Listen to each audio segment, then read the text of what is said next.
Bahujan Samajwadi party की supremo Mayawati ने कहा है कि कांग्रेस को अपने खराब दिनों में ही अनुसूचित वर्ग की याद आती है। इसके संबंध में आप क्या कहना चाहते हैं? देखिए, बहन मायावती जी जो कह रही हैं कि कांग्रेस को अपने बुरे दिनों में दलितों की याद आती है या अनुसूचित वर्ग की याद आती है, उनको ये समझना चाहिए कि आज किसकी सरकार है। इस समय भारत सरकार भारतीय जनता पार्टी की है, उत्तर प्रदेश में सरकार भारतीय जनता पार्टी की है। तो बहन जी क्या ये भारतीय जनता पार्टी की प्रवक्ता बनकर बोल रही हैं क्या? भाई, सबसे बड़ी बात यह है कि जो सरकार में कमियां हैं, आज इतने उत्तर प्रदेश को ही ले लीजिए, यहाँ पर इतने अत्याचार हो रहे हैं, इतने बुलडोजर जो है चले हैं कॉलोनियों पे कि दो कॉलोनियाँ तोड़ दी गई, उस पर मायावती जी कुछ नहीं बोली। कानपुर में, हाथरस में, उन्नाव में, आपके जो है अयोध्या में अभी एक मंदिर के अंदर एक स्टूडेंट छात्रा थी दलित, उसके साथ वहीं के दो ब्राह्मणों ने जो है रेप किया, और उस पर भी नहीं बोली हैं। अभी आज की नई घटना है, कल की एक बच्ची 5वीं की छात्रा थी, उसको दो लड़कों ने उठा लिया, अपने घर जा रही थी, उसको उठा लिया, लगभग 14 वर्ष की उम्र थी। तो उसको ले जाकर जो है कार में बैठा कर ले गए, डरा धमका कर उसके साथ रेप किया। रेप करने के बाद उसके घर के पास ले जाकर फेंक दिया उसको। उसके बच्ची के पिताजी जा रहे थे, कहीं से लौट के आ रहे थे सुबह सुबह, तो उन्होंने देखा उनकी बच्ची जो है बुरी हालत में थी, रो रही थी। उसको उठाया उन्होंने, डॉक्टर के यहाँ ले गए इलाज के लिए। जब उससे पूछा तो उसने सारी आप बीती बताई। फिर वो कृष्णानगर थाने आए, कृष्णानगर थाने में रिपोर्ट दर्ज करना चाहे तो थाने वालों ने कहा ये तो सरोजनी नगर का केस है। फिर सरोजनी नगर थाने में गए, रिपोर्ट कराए, हालांकि वहाँ पर रिपोर्ट लिखी गई और उसके बाद ये कहा गया कि जांच की जा रही है, इनको गिरफ्तार किया जाएगा, दोनों लड़कों के साथ। तो कहने का मतलब इस पर बहन जी नहीं बोल सकती हैं क्या? भाई, आखिर आप चाहती क्या हैं? आप कांग्रेस के पीछे पड़ी हैं। कांग्रेस तो जो कर दी है दलितों के लिए, वो आप जो मुख्यमंत्री बनी हैं वो भी कांग्रेस की ही देन है, बाबा साहेब भीमराव अंबेडकर के संविधान की देन है। संविधान के अंदर साफ साफ लिखा गया था कि 10 वर्ष के बाद समीक्षा होगी, हर 10 वर्ष के बाद। अगर कांग्रेस चाहती तो 10 वर्ष के बाद एक प्रस्ताव लाती, अपने एमपीओं को जो है, मैं पहले भी ये बता चुका हूँ कि अपने एमपीओं को सारी सुविधा दे देती जो SC/ST के थे, रिजर्व कोटे के। वहाँ पर वो प्रस्ताव लाते और कहते कि भाई अब तो दलितों की स्थिति ठीक हो गई है। हमारे MP बेचारे उतने पढ़े लिखे नहीं थे, 10 साल में कितनी पढ़ाई कर लेते, ना हम लोग पढ़े लिखे थे।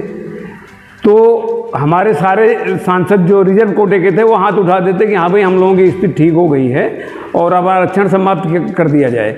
तो मैं ये जानना चाहता हूँ बहन जी से, अगर ऐसा हो जाता तो फिर आप क्या करती?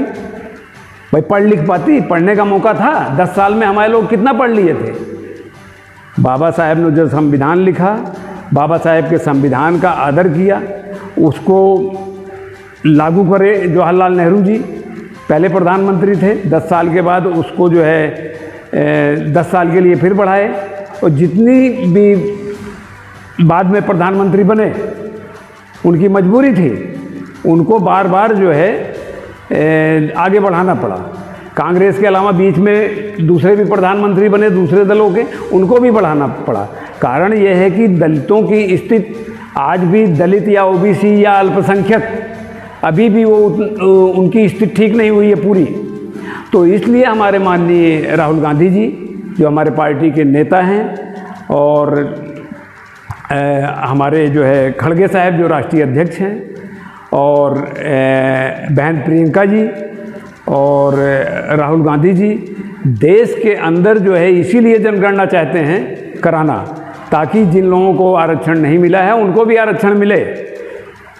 कम से कम एक बार जब जनगणना हो जाएगी तो उसमें क्लियर हो जाएगा कितने लोगों को आरक्षण मिला है, कितने को नहीं मिला है, और कितने हमारे सवर्ण समुदाय के लोग हैं जो गरीबी रेखा के नीचे हैं, उनको भी हमारे राहुल गांधी जी वो आरक्षण की सुविधा देना चाहते हैं। लेकिन बहन मायावती जी को पता नहीं क्या हुआ है कि इस बात को समझती नहीं है।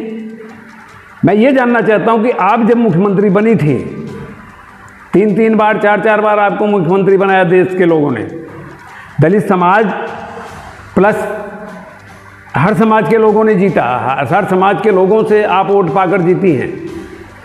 दलित समाज ने आपको 3-3 बार 4-4 बार मुख्यमंत्री बनाया। आपने दलितों के लिए क्या किया?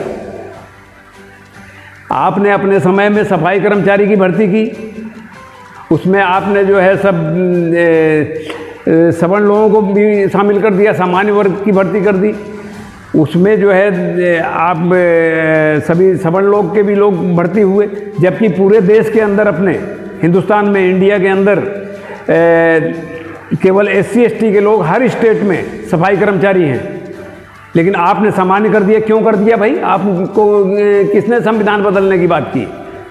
आपने जो है ये जो व्यवस्था लाई है, आप चलो स्टेट की मालिक थी, आप कर सकती हैं, आपने किया भी। लेकिन जिनको आपने सफाई कर्मचारी बनाया है, सवर्ण समुदाय के लोगों को, वो आपने समीक्षा कराई थी कभी? या माननीय योगी जी जो इस समय सरकार जिनकी है, ये समीक्षा कराएं, समीक्षा करा लें। और आज कोई भी सवर्ण समुदाय का व्यक्ति सफाई कर्मचारी का काम नहीं करता है, दलितों से ही काम कराता है, तनख्वाह खुद लेता है, उसी में से कुछ पैसे जो है उस दलित को दे देता है, जिससे वो सफाई कर रहा है। जब कोई जांच के लिए जाएगा तो प्रधान पहले ही सूचित कर देगा सवर्ण समुदाय के लोगों को, क्योंकि उसको भी कमीशन देते हैं। तो प्रधान जो है सूचित कर देगा कि भाई फले दिन मीटिंग है, आपको वहाँ हाजिर रहना है। वो हाजिर हो जाएंगे सब। जब मीटिंग होगी तो जब हाजिरी ली जाएगी तो बताएंगे हम हैं सर, यहाँ ड्यूटी करते हैं। तो आपने क्या किया दलितों के लिए? आपने बहुत विकास कराया अपने समय में।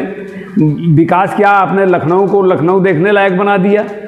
आप ये बताइए, आपने जितने वहाँ पर ठेके दिए उस समय, आप किसको दिए? सब धन वालों को दिया। आपने किसी दलित को दिया? दलित को आपने आगे बढ़ाने का प्रयास किया? नहीं किया, क्योंकि आपकी नीयत ही ठीक नहीं है। आज भी आप अपने जो आपने बनाया है, और मजबूर होकर मुझे कहना पड़ रहा है कि आप जो बीजेपी की बी टीम बनकर काम कर रही हैं, उनकी प्रवक्ता बनकर, ये आपकी मजबूरी है। जबकि आपको मजबूर नहीं होना चाहिए, डरना भी नहीं चाहिए, क्योंकि आपके ऊपर जितने केस किए गए थे सारे केस आपके फाइनल हो गए हैं, आपको क्लीन चिट मिल गई है। लेकिन फिर भी आप ना जाने क्यों डर रही हैं। और अपने सारे नेताओं को, जो आपके बुरे दिनों में साथ दिए, जो आपको मुख्यमंत्री बनवाए थे, आपने सबको एक एक करके निकाल दिया। क्यों निकाल दिया भाई? अब निकाल दिए हैं तो आप अकेले रह गई हैं। आप इस तरह से जो है कांग्रेस को बार बार बदनाम करना उचित नहीं है आपके लिए। आप उन्हीं की भाषा बोल रही हैं जो भारतीय जनता पार्टी के लोग बोल रहे हैं। आप ऐसा, आपको भारतीय जनता पार्टी से क्या मिल रहा है भाई? आप जो है खाली अपनी प्रॉपर्टी बचाने के लिए ऐसा कर रही हैं, जबकि आपके ऊपर कोई केस नहीं है। अगर आपको जेल जाने की नौबत आ गई, अगर आप सच्चाई का साथ दें तो पूरे देश, जेल जाने की नौबत आएगी तो पूरे देश का दलित आपके साथ होगा। इनकी इतनी औकात नहीं है भारतीय जनता पार्टी की आपको जेल के अंदर डाल सके, लेकिन आप ना जाने क्यों डर रही हैं। उनकी आज प्रवक्ता बनकर बोल रही हैं कि कांग्रेस के जब बुरे दिन आते हैं तब याद करती है। कांग्रेस के बुरे दिन ना आए हैं ना आएंगे। आप क्या समझ रही हैं भाई? कांग्रेस आज भी अपने देश के विकास के लिए ही लड़ रहा है। आदरणीय राहुल जी एक अकेले ही जो है पैदल चल के पूरे देश का भ्रमण कर दिए, कश्मीर से कन्याकुमारी तक। और आप ऐसे पार्टी के नेताओं के बारे में इस तरह का शब्द इस्तेमाल कर रही हैं। बड़े शर्म की बात है। मैं जो है अब आपके बारे में ज़्यादा कुछ कहना नहीं चाह रहा हूँ, आप खुद समझदार हैं, आप खुद समझ लीजिए कि आपकी क्या स्थिति थी।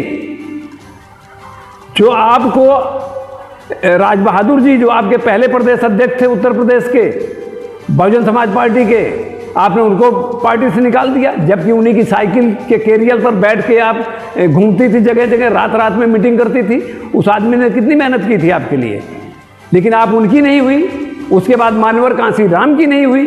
वो साफ साफ आपसे कहे थे कि जो है आप कुछ भी बन जाना, लेकिन अपने परिवार के किसी भी व्यक्ति को राजनीति में मत लाना।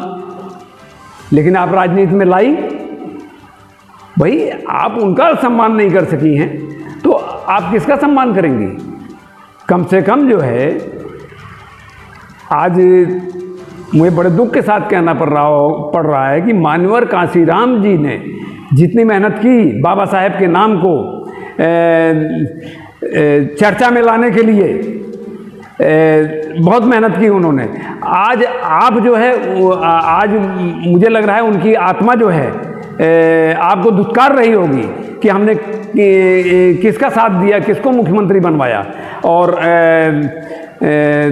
मुझे बड़ा दुख हो रहा है, बड़े दुख के साथ मुझे कहना पड़ रहा है। अगर मैं ज़्यादा बोल रहा हूँ तो बहन जी हम आपसे क्षमा चाहते हैं, लेकिन फिर मैं ये कहूँगा कि आप जिस समुदाय से आई हैं कम से कम उस समुदाय के बारे में सोचें।